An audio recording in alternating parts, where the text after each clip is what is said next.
Bom, então hoje a gente vai começar realmente o Evangelho de Marcos. O Evangelho de Marcos é um evangelho em que tem algumas características que eu quis separar aqui para a gente estudar.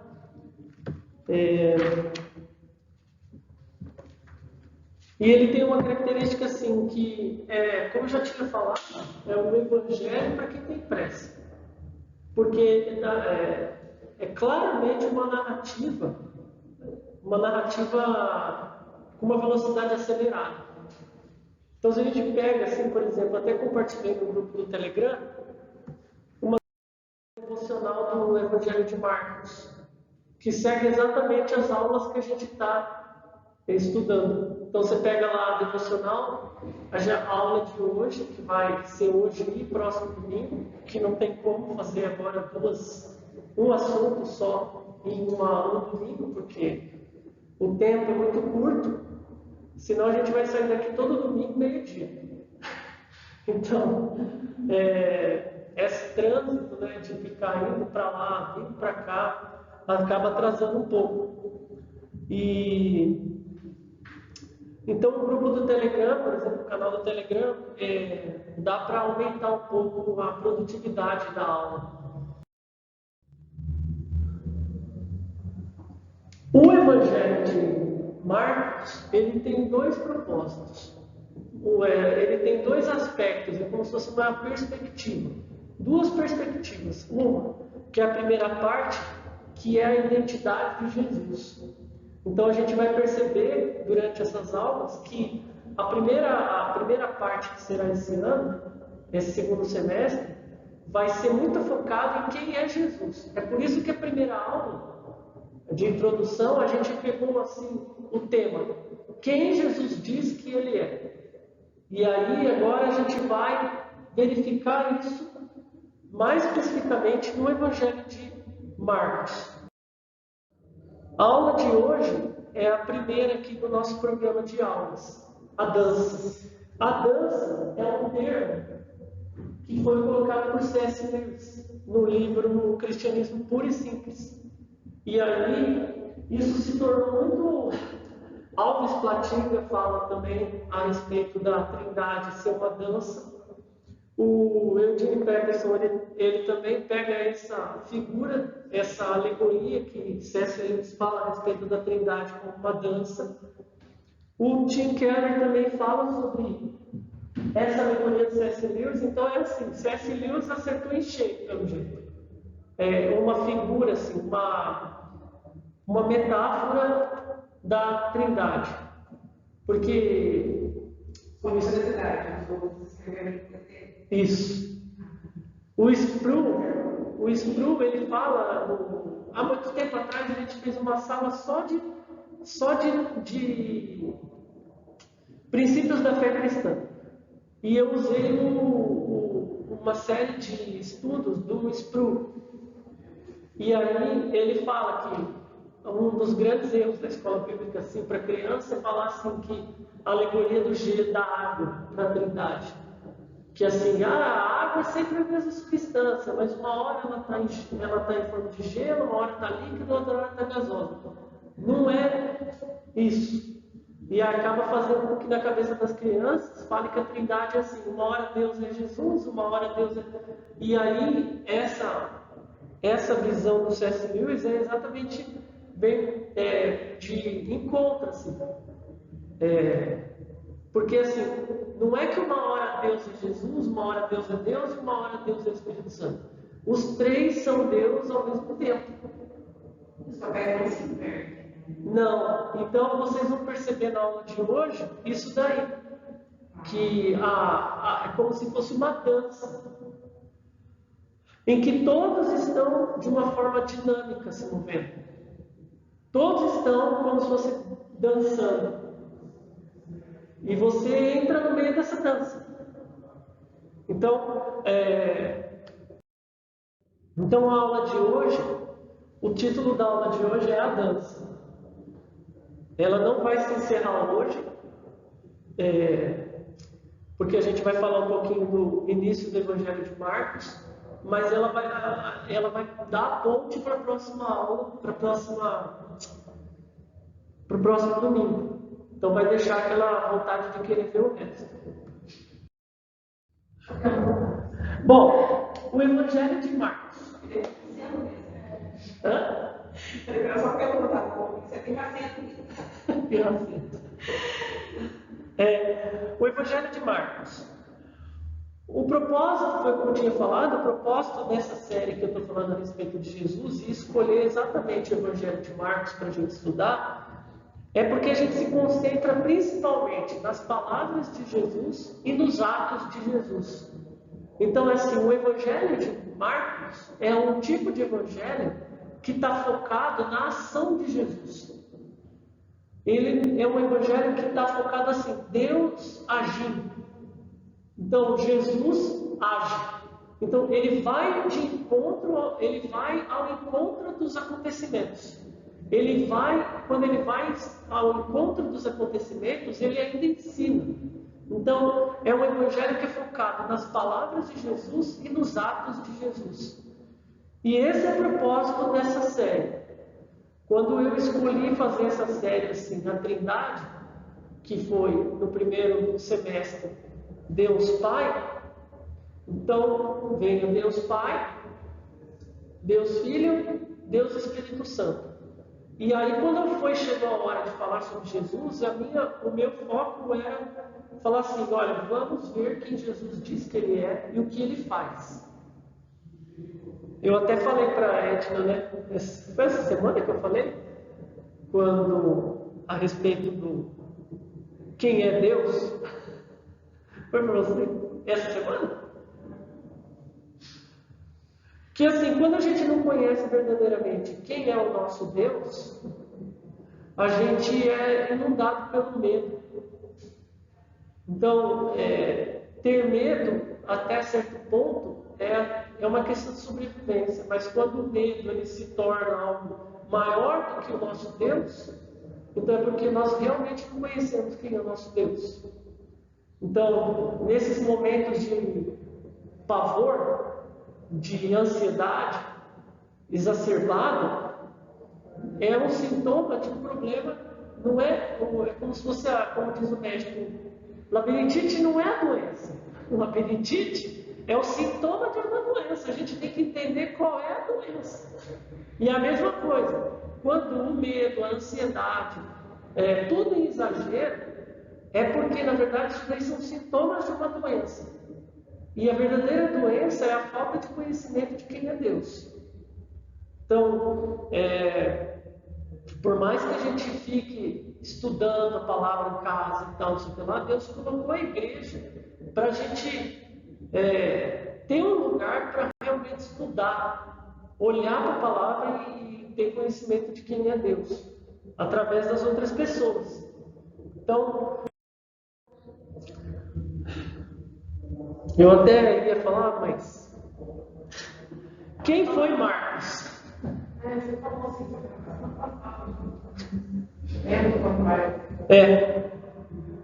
Quem foi Marcos? Então nós temos o Evangelho de Marcos, temos o Evangelho de Mateus, temos o Evangelho de Lucas e de João. Aí os sinóticos são aqueles que são parecidos, né? Mateus, Marcos e Lucas. E o de João é uma outra propósito, é uma outra forma de escrita. Mas enfim, mesmo assim, eles sendo sinóticos, o Evangelho de Marcos ele se destaca por algumas características. E quem foi Marcos? O bispo de Hierápolis,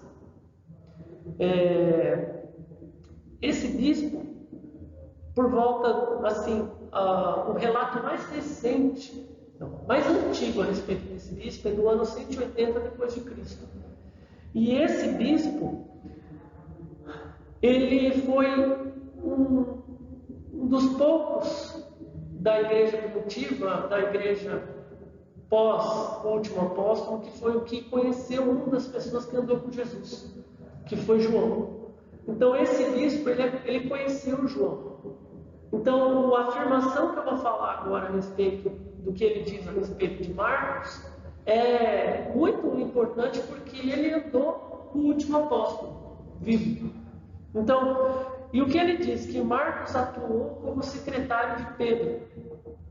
Então, quem era Marcos? Marcos era aquele escriba de Pedro. E ele escreveu tudo com muito cuidado daquilo que Pedro lembrou.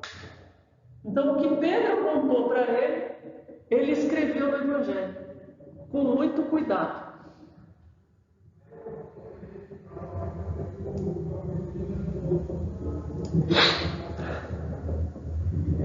Você pode perceber quando você está lendo o Evangelho de Marcos que Pedro é mencionado que está presente nos principais ou quase todos os fenômenos de Jesus. Todas as passagens que Jesus está fazendo algo, Pedro está ali. Então você percebe que o que Pápias diz a respeito de Marcos, além de ele ter conhecido o primeiro apóstolo, um dos primeiros apóstolos que foi João, e ter falado que Marcos era o secretário de Pedro, isso se confirma na leitura do Evangelho de Marcos, porque Pedro está sempre ali. É como se fosse assim, Pedro sempre é testemunha daquilo que está sendo escrito. Então, é aquilo que Pedro está contando. O que é ocular. Então, outra característica.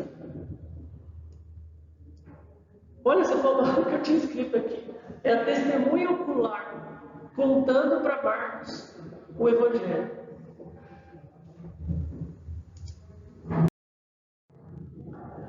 Qual é a característica do Evangelho de Marcos? É uma história seca. Tipo assim, seca no sentido de assim, na lata. Então a gente vai, conforme a gente for caminhando, você vai lembrar disso. É uma história seca.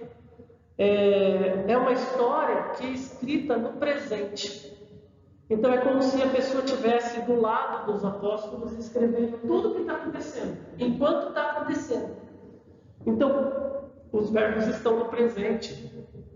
É uma história contada no presente. Uma característica também que você pode sublinhar toda vez que aparecer é a palavra imediatamente, aparece muito. Imediatamente. Então preste atenção, eu não falei que o Evangelho de Marcos é um evangelho para quem tem pressa. Então, tipo assim, é uma história seca, é uma narrativa contada no presente, como se fosse um testemunho ocular daquilo que está acontecendo. É uma história que aparece o tempo todo a palavra imediatamente, que dá uma ideia de velocidade abrupta, uma velocidade mais alta no esquema de narrativa. Uma das coisas que meus alunos na escola, na aula de língua portuguesa, a gente estuda muito literatura. E aí eu tenho que explicar o tempo todo que é uma narrativa lenta e uma narrativa rápida. Porque ele pensa assim, depende de qual forma eu leio. Mas não é isso. Depende de como ele escreveu. Como é que o autor escreveu?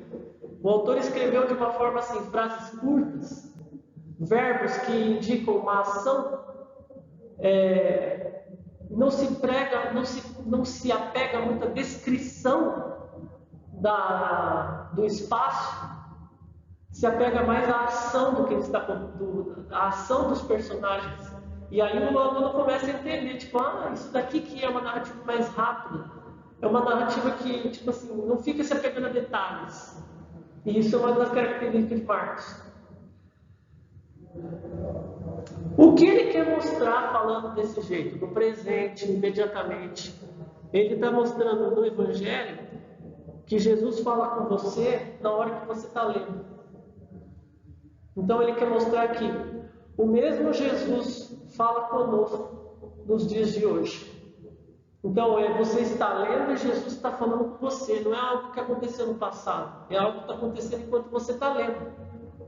Então você é inserido naquela história no presente.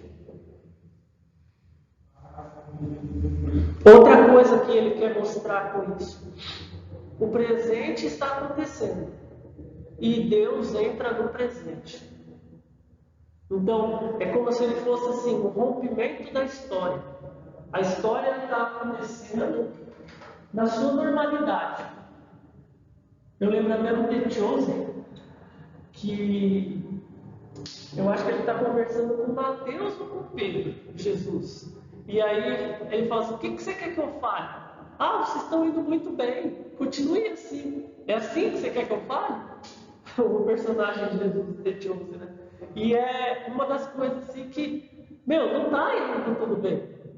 Dá para perceber, vocês não estão entendendo? Não está indo tudo bem. Então, há um rompimento no presente. Tipo, é como se fosse, o povo gosta muito de falar de multiverso, né? Então, é como se, chega, eu vou entrar na história. Eu mesmo. Então, o status quo foi rompido. A linha do tempo, assim, se a gente pegar Gênesis, e aí quando chega o Evangelho, você vê assim que as coisas são feitas de acordo com o que o povo faz ou deixa de fazer. Então Deus manda, Deus fala, Deus usa os profetas, mas chega uma hora que Deus, agora eu vou descer e vou lá. E aí tem até as parábolas, né, que Jesus conta a respeito do filho. O filho, então, enfim. Então Deus entra na história. Essa é uma das características do Evangelho de Marcos. O próprio Deus entrando na história. É Jesus, Marcos querendo dizer assim: Jesus veio, e tudo pode acontecer agora. Então, não tem possibilidade de alguma coisa não acontecer. Tudo pode acontecer. Por quê? O impossível aconteceu. Então, é como se fosse assim: o universo não é um sistema fechado. Então, quando a gente olha o Evangelho de Marcos, a forma bruta que ele começa, é como se a peça de teatro, ela não tem uma explicação. Entendeu? Tipo, vamos explicar antes para o povo entender o contexto? Não, o Evangelho de Marcos, a gente vai ver hoje que não é assim. O Evangelho de Marcos Deus entrou na história. Então, se Jesus veio, tudo pode acontecer. Porque o universo não é um sistema fechado. Não é algo assim, tudo que tinha para ter, está dentro. É como se fosse, opa, parece que tem alguém lá fora. Então, não é uma sala fechada. Tem alguma coisa fora da sala. Governos não... Marx está dizendo assim: governos não são absolutos.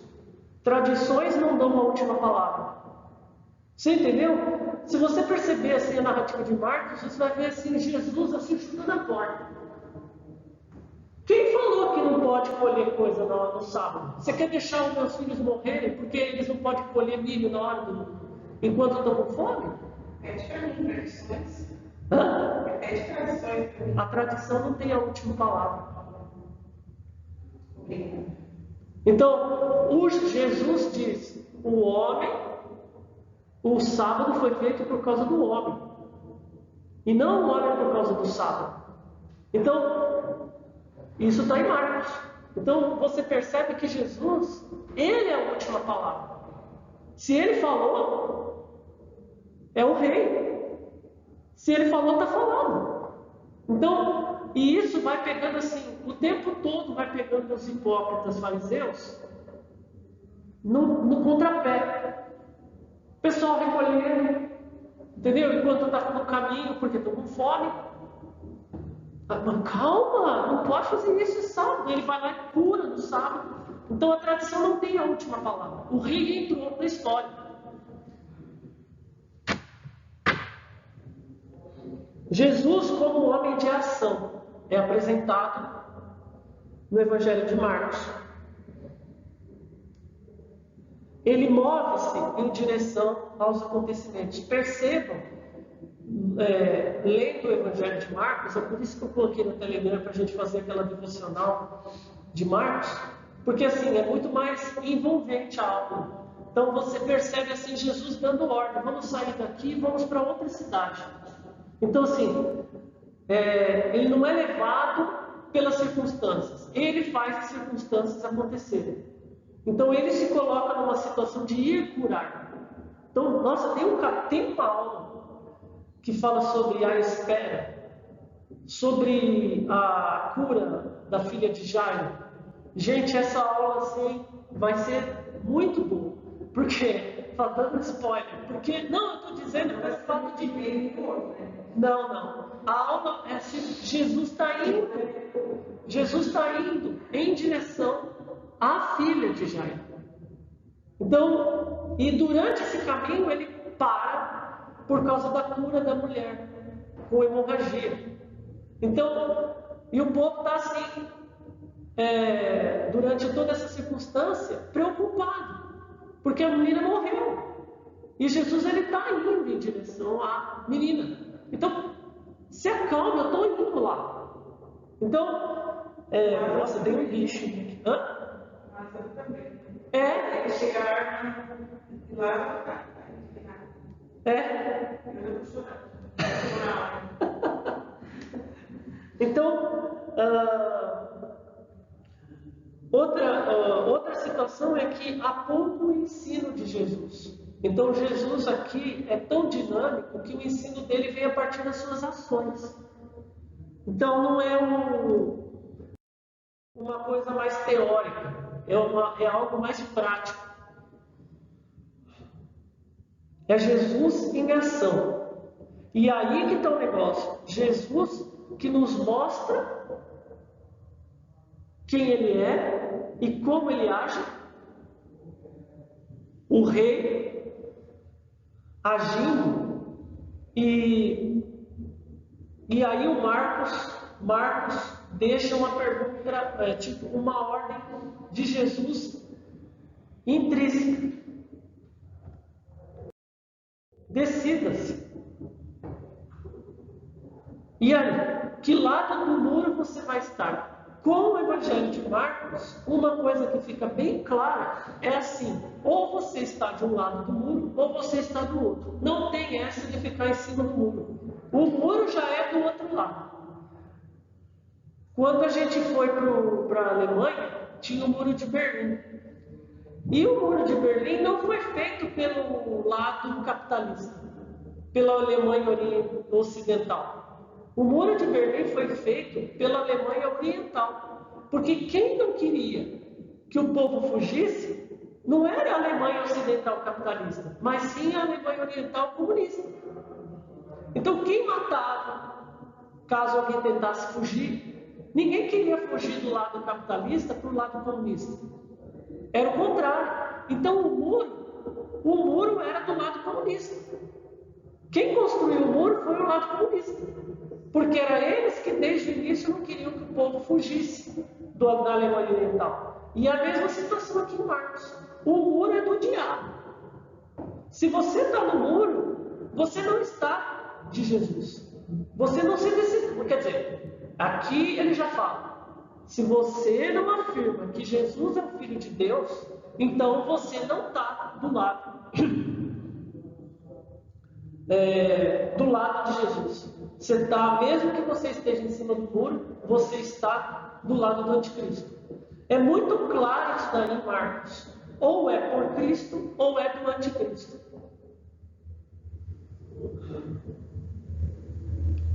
Características de Jesus no Evangelho de Marcos. Jesus imprevisível, mas confiável. Que nós vemos na aula da espera, por exemplo. Imprevisível. Tipo assim, ele saiu para ir lá curar a filha de Jairo, mas aí ele, para. Aí tem a cena da mulher no meio do caminho, da mulher que hemorragia. Imprevisível, mas confiável. Ela não está morta, apenas dorme. E as pessoas dão risada dele. Jesus gentil. Nossa, gente, nessa aula da espera é tão legal, porque assim, o jeito que Jesus fala com a filha, Talita, come, é a mesma forma de uma mãe acordando a criança.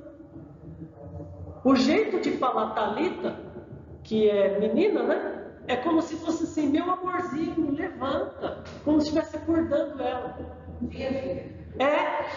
Então, tipo assim, como o Evangelho de Marcos, como tipo assim, seco, ele coloca Talita cumi, e aí fica um jeito mais seco de falar. Mas a carga de carinho das duas palavras é a mesma palavra que Jesus, que a mãe acorda o filho.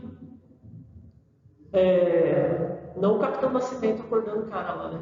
Levanta, levanta, levanta. Não. Sim, a menina, tipo, minha linda, levanta, acorda. Aí ela levanta e se comporta como uma pessoa acordando mesmo. Então, assim, gentil e poderoso. Lembra? Não sei se você chegou a ouvir a aula na semana passada. Não? A minha vida está culpa de né? Que eu estou cuidando da Cida da mundo. Ah, tá. Estou preparando a criar para o vestibular que eu vou. Imagina. Eu fico a semana inteira. Então fica mercê. Fico. E parece que a secretaria é muito boa. Então, foi o que eu falei na semana passada. Todos os milagres de Jesus são, até eu falei que por volta de 40 milagres. Todos os milagres de Jesus é um poder sobre um aspecto do mundo físico. É como se fosse assim, você pega uma nuance de cores assim, do branco ao preto. Todas as cores que existem na natureza. E você vê assim, Jesus está tocando em cada um. Então, assim, todos os aspectos do mundo físico, Jesus está tocando. Então, no meio de toda essa cintileza,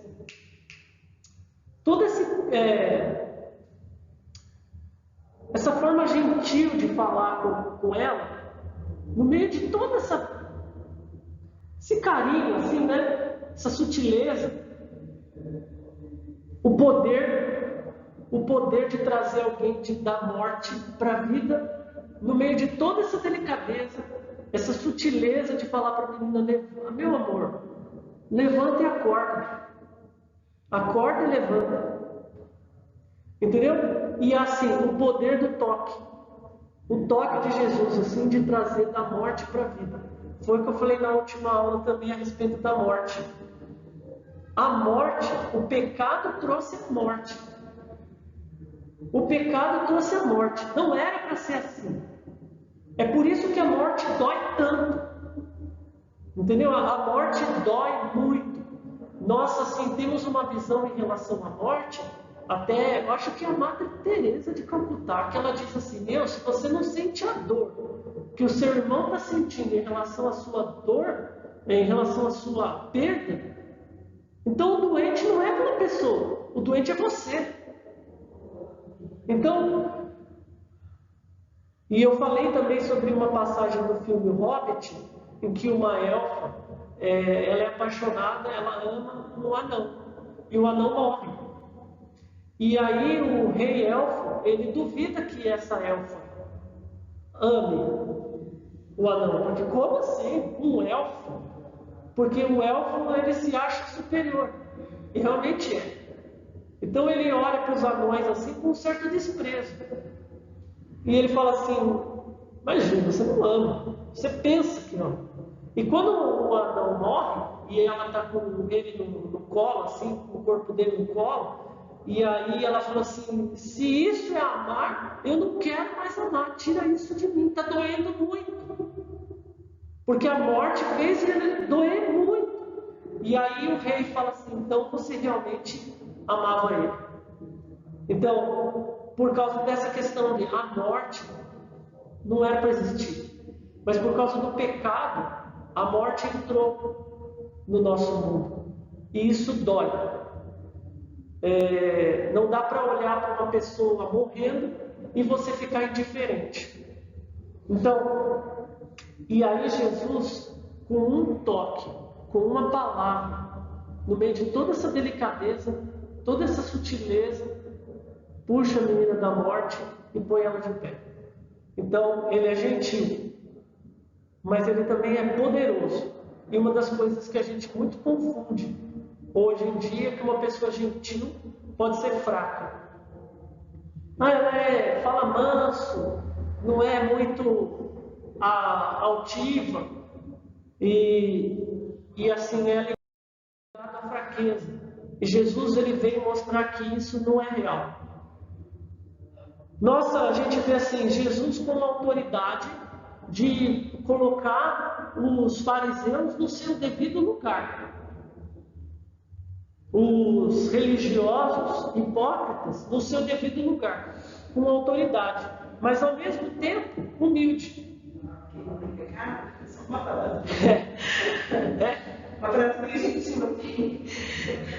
Humilde. E assim, a humildade de Jesus é assim: quanto mais você conhece quem é Jesus, você mais admira a humildade de Jesus. Então, você vê o universo que gira à volta de Jesus, o universo gira à volta de Jesus. A força gravitacional de Jesus muda a realidade por onde ele passa.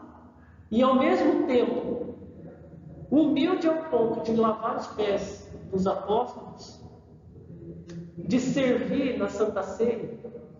Então,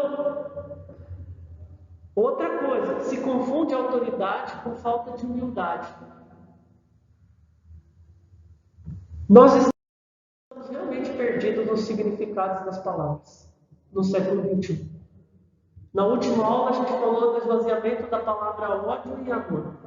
Hoje nós estamos falando de vários tipos de palavras também a respeito de Jesus, que também hoje as pessoas não sabem o significado real delas. Jesus humano, mas divino.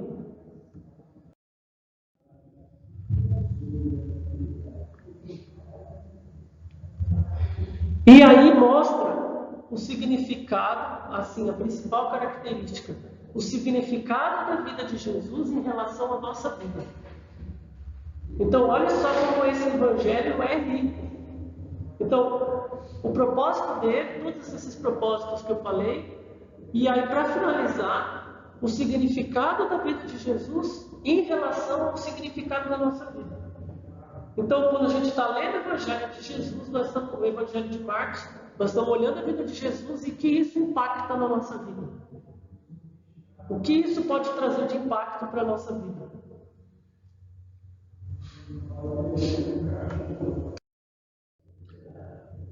Vamos começar então, Marcos capítulo 1, versículo do 1 ao 4. Eu coloquei aqui na tela.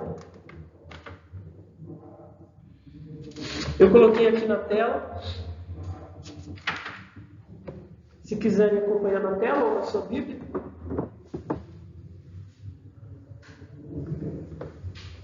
Notem a palavra. Uma palavra-chave para o entendimento da aula de hoje. Princípio. Eu não sublinhei aí, mas notem a palavra princípio. Olha só, princípio do Evangelho de Jesus Cristo, Filho de Deus. Gente, olha como começa o Evangelho de Marcos. Marcos não quer explicar contexto nenhum. Ele já chega falando quem é Jesus. Versículo 1 do capítulo 1 de Marcos. Princípio do Evangelho de Jesus Cristo, Filho de Deus. Então, Cristo, em grego, é uma figura real ungida. O que é uma figura real ungida? Ele não é um possível rei. Ele é o rei, soberano e já em governo. Ninguém foi lá e pôs a coroa na cabeça dele. Entendeu? Tipo assim, esse é o rei, mas ainda falta pôr a coroa. Ele já fala assim, Jesus Cristo. Ou seja, ele é o rei. Então, é assim que começa. Então ele já começa falando, olha, não vamos nem discutir, tá? Jesus é o rei. Pronto, acabou. E aí vai mais fundo.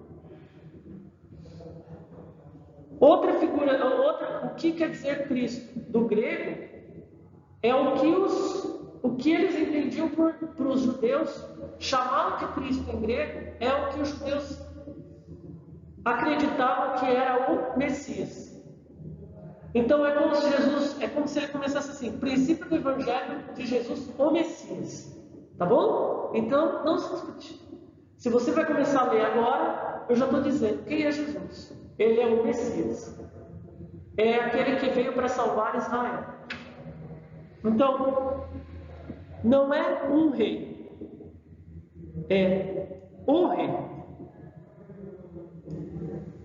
E aí fala assim: não é o rei ungido, o rei que já está governando, um rei que já está com o coroa. É muito, olha gente, um versículo. É por isso que os puritanos às vezes ficam 6 anos pregando sobre um livro, né? Eu já ouvi falar de um puritano que pregou sobre o livro de Ageu, 6 anos, todo domingo. E quando terminou, ele falou assim: eu quero pedir perdão à congregação, porque eu ainda não falei durante esses 6 anos tudo que a palavra de Deus tem para dizer sobre esse livro. Consegue uma série? Não, a gente. O que aconteceu? Será? É assim, a gente acabou mudando a nossa mente tanto no século XX e aí o século XXI, a gente preparou o caminho, a gente vai falar sobre isso, a gente preparou o caminho para o ontem, para os que nasceram no século XXI. Quem nasceu no século XXI, a gente preparou o caminho para eles serem assim. Então a gente foi contaminado por esse mundo de tudo é para ontem. Então assim, não tem. Você via a escola bíblica como era nos anos 90, anos 80, sei lá, lotada. E hoje, gente, tem um monte de coisa para fazer, não vou lá. Entendeu? Então assim, não tem tempo. Imagine, estudar. Por que estudar? Ler livro. Porque, nossa, ler livro, é só entrar no Google, olhar assim a informação, já está bom para mim. Então, é isso que aconteceu. Nós somos assim. E a gente que gosta de carregado de informação e pouco conhecimento. Que triste. É o tal da... Você não estava na aula passada, né? Na aula passada eu falei assim: a gente enche a nossa pança de Cheetos e Doritos. E aí a comida que realmente tem proteína, carboidrato, que tem todas as vitaminas suficientes, a gente está tão empanturrado de Cheetos e Doritos que a gente não come. E a gente faz isso todo dia. Ele falou: é legal, no livro... Ele fala no livro A Pirâmide da Sabedoria, que eu estou lendo. E ele fala isso no livro. McDonald's, fast food, uma vez ou outra, não vai matar ninguém. Mas comer todo dia, e toda refeição você comer fast food, isso vai te matar. E é isso que está acontecendo com as pessoas do século XXI.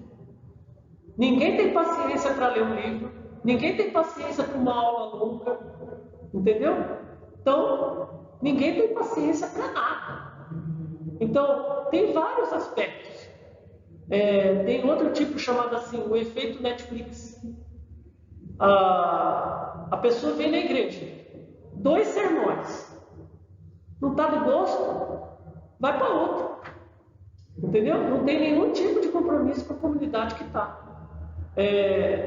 Esses daí que ainda optaram por ir na igreja, porque tem os que optaram não vir na igreja, que aí eles estão assistindo no YouTube. Se o culto não está de acordo com a vontade dele, ele muda de canal do YouTube e assiste ao vivo em outra igreja.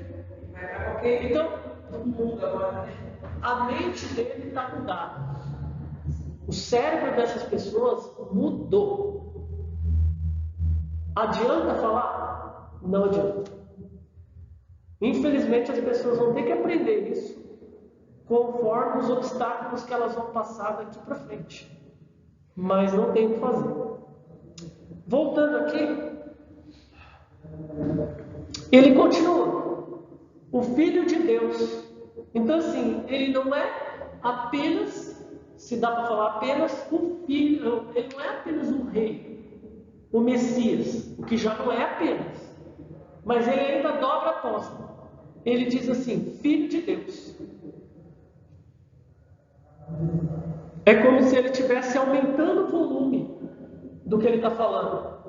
Então ele pega e fala: Jesus, o Messias, que já foi prometido, Filho de Deus. Chamar Jesus de um Filho de Deus é igualar a Deus. Então, por isso que a gente diz isso.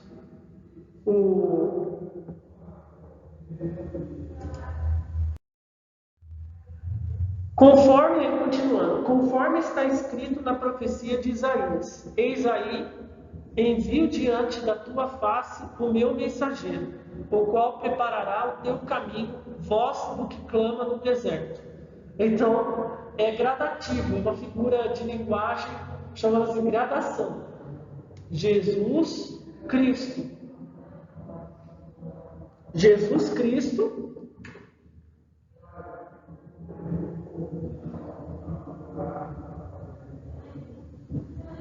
leva ao último volume. Você vê assim uma figura de linguagem chamada gradação. Porque você vê Jesus, o Messias, o Filho de Deus, aí ele estoura o alto-falante. Porque ele fala assim: esse é aquele que Isaías falou, que ele iria mandar um profeta preparar o caminho no deserto. Então, conforme está escrito em Isaías: Eis que envio da tua face o meu mensageiro, o qual preparará o teu caminho, voz que clama no deserto.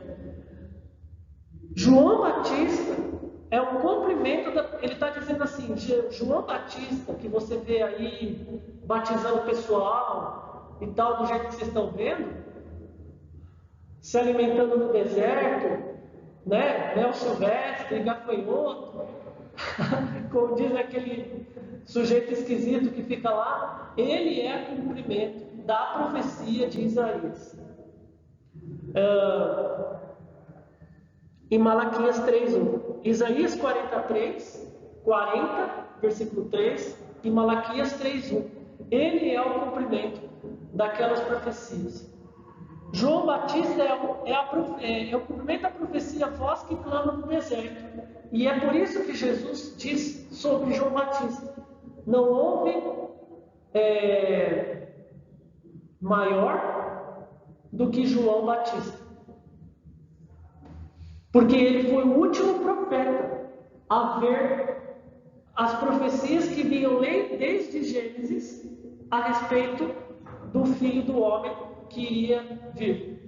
Então ele foi o último profeta que ele viu a profecia sendo cumprida no Filho de Deus. Ele batizou o Filho de Deus, ele batizou a profecia que há milhares de anos vinha sendo falada que ele. Então é por isso que Jesus, Francis Schaeffer fala isso.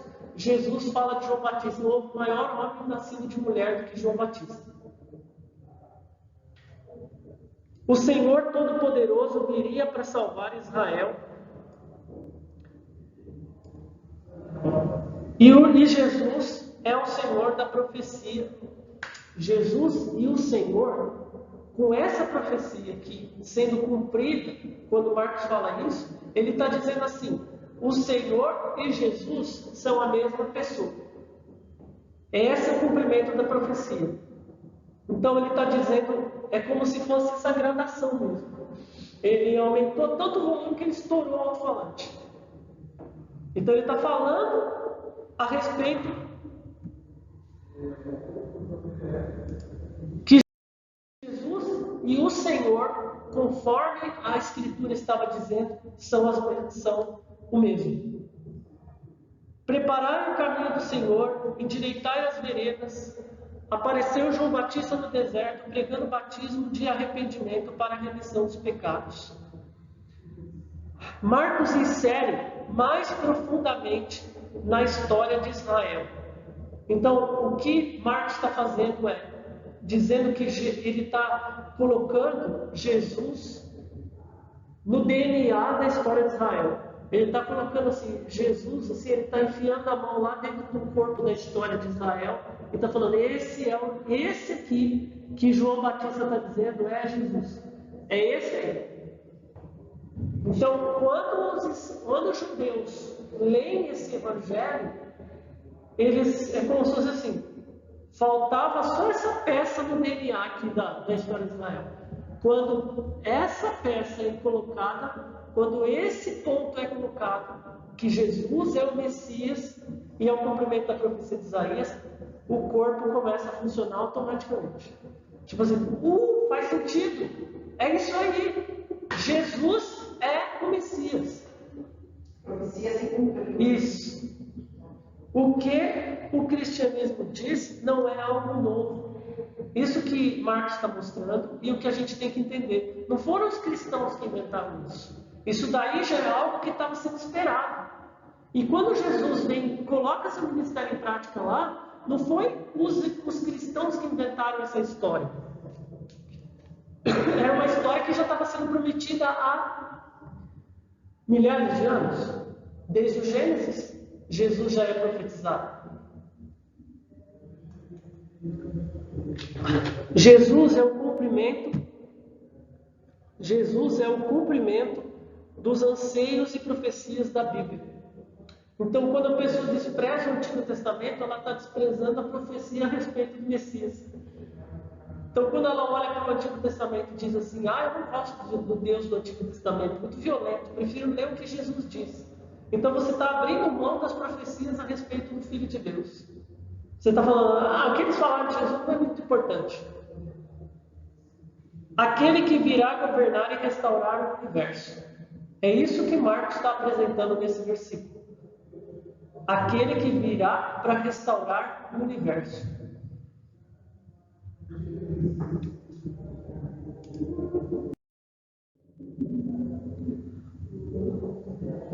A dança da realidade. Eu vou abrir uma porta aqui para a próxima aula, tá? Marcos apresenta então uma cena impressionante. Então, observe. Se fosse uma peça de teatro, você está em um ato. É como se fosse uma pessoa, tipo nas peças de Shakespeare, antes de começar ou entre os atos, existe uma parte que alguns atores vão ler um texto. É muito comum nas antigas peças inglesas que eu vou contar uma história de um ser, não sei o que lá. Então, o que acontece é isso. Se fosse uma peça, é como se Marcos apresentasse princípio do Evangelho, e aí ele começa a falar isso daí, quem é Jesus, e já vai para o próximo ato. E qual é o próximo ato? Vai falar da infância, vai falar de... Não, ele não está com pressa. Ele já vai para o batismo. Então, ele já vai para o batismo de Jesus, ele já apresenta uma cena que é o batismo de Jesus. Não é só isso, ele está querendo mostrar que Jesus é Deus. Então você percebe assim, qual é a parte primeira do Evangelho de Marcos? Mostrar quem é Jesus. A identidade de Jesus é assim. Vai se arrastando. É a linha do tempo no Evangelho. Então vocês vão perceber, eu não queria ir embora antes de falar isso. Marcos, vamos abrir em Marcos agora, capítulo 1, versículo 9 a 11.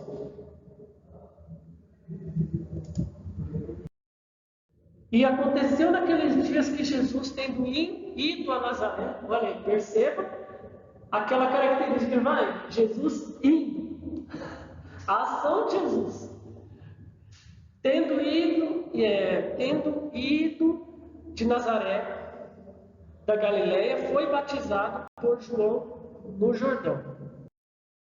E logo que saiu da água, viu os céus abertos e o Espírito que como pomba descia sobre ele. E ouviu-se uma voz dos céus que dizia: Tu és meu filho amado, a quem me comprazo.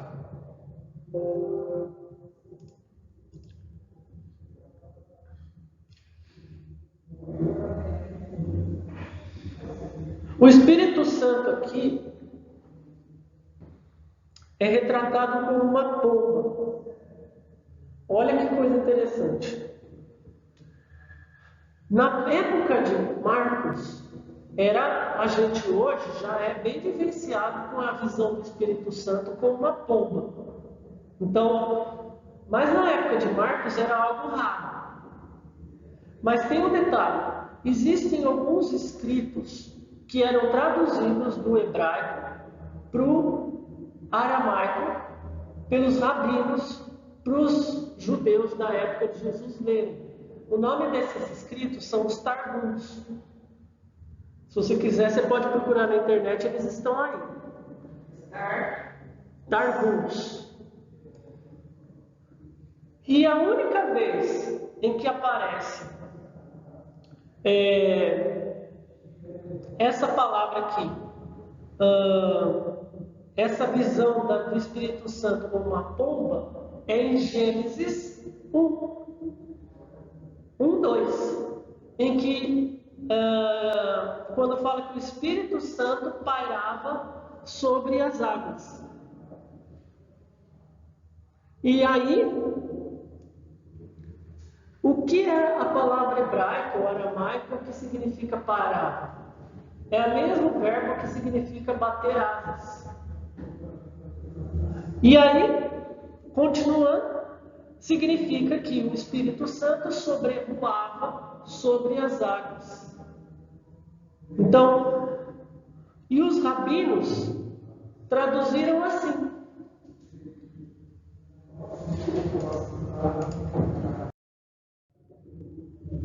Olha aqui, vocês podem ver na tela. A terra era sem forma e vazia, e havia trevas sobre a face do abismo. E o Espírito de Deus pairava sobre as águas, como uma pomba. Deus disse: haja luz. O que Marcos quis dizer com isso? Olha lá, vamos lá. Há 3 participantes na criação: Deus, o Espírito Santo, Deus, o Espírito de Deus e a Palavra de Deus. Esses 3 participantes estão no batismo de Jesus.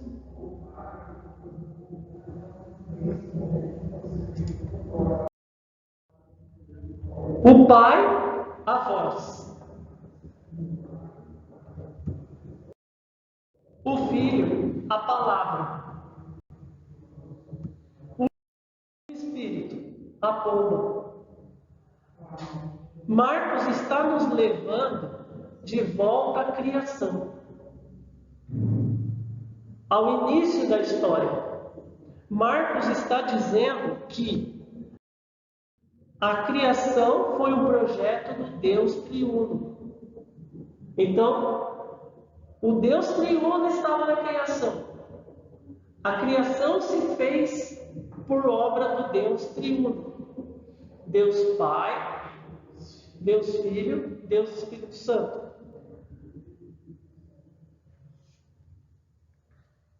O que Marcos está querendo dizer? Esse é o ponto de uma nova criação, no batismo de Jesus.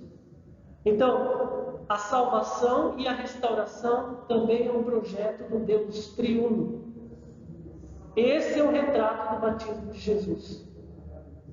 Então, aquela cena do batismo de Jesus é o início da restauração da criação. Você percebe que o início do ministério de Jesus é no batismo. Olha que impressionante, gente.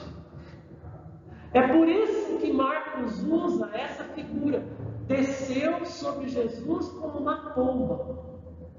É como se estivesse pairando, batendo asas, sobrevoando. Por que a criação e a redenção, como produtos da Trindade, é tão importante? Eu vou deixar essa frase do C.S. Lewis para a gente pensar durante a semana, porque ela é a base da próxima parte da aula 1.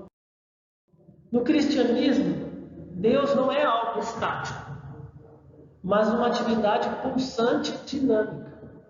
É uma vida dotada de grande complexidade interna. E quase, por favor, não me julguem irreverente, como uma dança.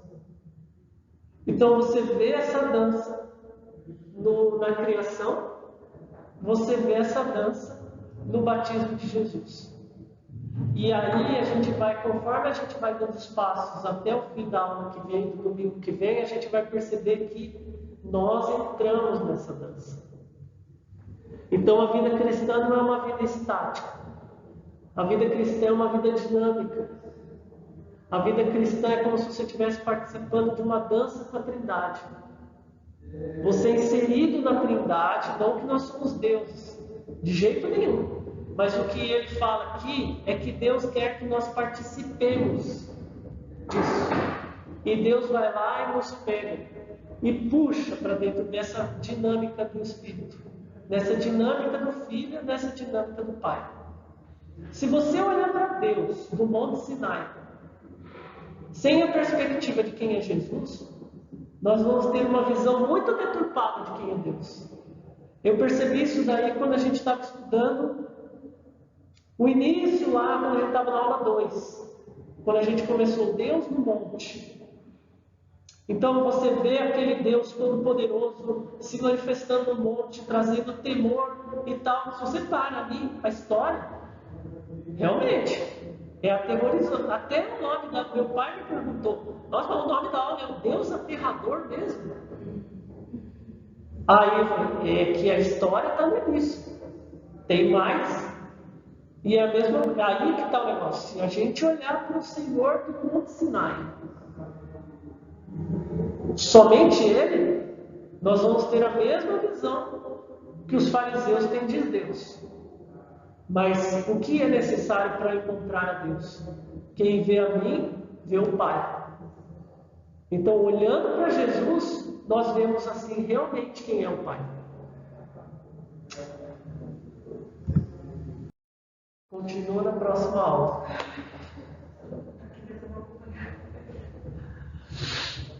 Vamos orar?